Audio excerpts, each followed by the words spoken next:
Hi, Miss Looney. This is Spencer Van Auken from IPC. All right, this is my week 4 lecture application option, personal assessment podcast. We start with number 1. After taking this class, what are 2 strengths that have been discovered and/or reinforced this month in regards to interpersonal communication? Give specific personal, professional, yet appropriate examples to support your answer. Okay, the first one, strength I have found in myself would be a step from listening, a 5-step process. The first strength would be responding. I'm a good listener. More specifically, I'm good at retaining information, whether it's from friends, family, or my manager, Tiffany, at work. When my boss, Tiffany, tells me to do anything or what needs to be done, I make sure I hear every word and have an appropriate answer to give her. This strength makes me a better listener and a good employee, I hope. My second strength comes from the 5 functions of listening to analyze. I am pretty good at reading into people, more than just when it comes out of their mouth, more than what just comes out of their mouth. The way they look at you, the way they approach the topic, even the tone of voice, that usually tells me so much more about what they're actually saying. More so, in fact, than the actual words. But the body language of someone either lying or telling the truth is dramatically different, unless you're Dexter. The body language. Okay, here. This is an example. The body language of my girlfriend Amber when I ask if she wants to take a ride with me to Daytona to see my family. I could easily tell if she really wants to go or doesn't actually really want to go.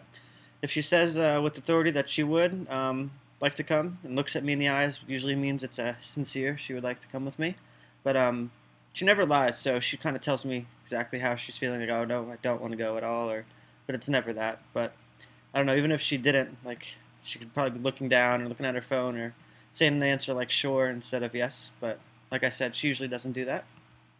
And there are many other situations that body language and other signs can tell you if someone is interested or not, or listening to analyze can help you big time in the film industry as well, whether you're in interviews or just speaking to them on the phone or email. Just reading into what they're saying, I feel like has a lot to do with communication. All right, and that's number 1. All right, moving on to number 2. Number 2 says or asks, identify at least one weakness that has been discovered and/or reinforced this month in regards to interpersonal communication.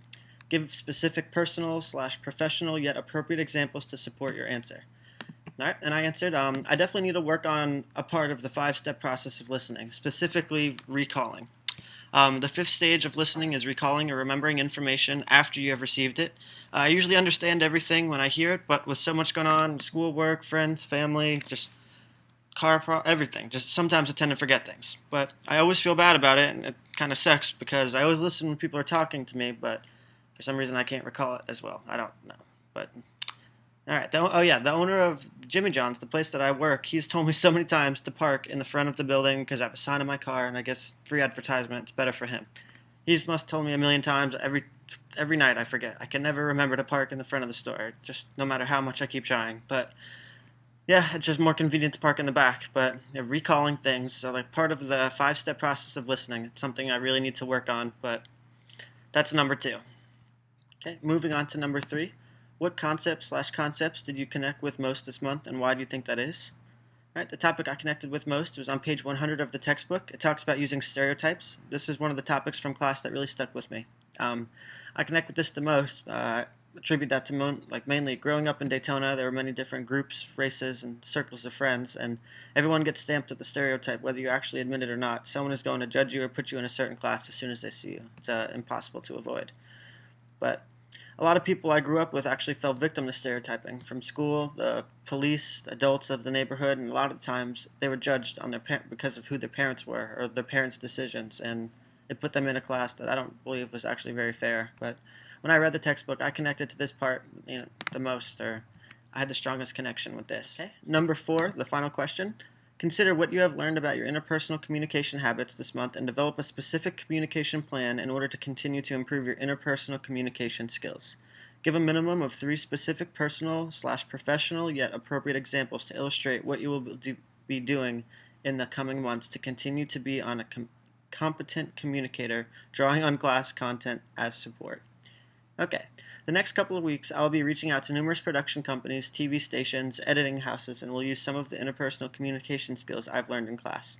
I will be analyzing, responding, and recalling, for once, to everyone, the HR department or the production hiring department, everybody. I'll be calling many different places looking for job opening, and will have to be a good listener and communicate with them accordingly. Um, Another time I will need to use these skills is on an actual interview, not just an email or a phone call, but when I'm actually hopefully called in, which soon to be will be. When they're asking me questions, they'll be analyzing me and getting information on me and how I hold myself and how I answer the questions that they ask me. So I have to make sure to present myself as best as I can. In conclusion, I will need to use all the skills I have talked about plus many more to get where I want to be in the film industry. This class has opened my mind to many new ideas on how to communicate more professionally, and I hope I can use this information to my advantage. Have a good night, Miss Looney.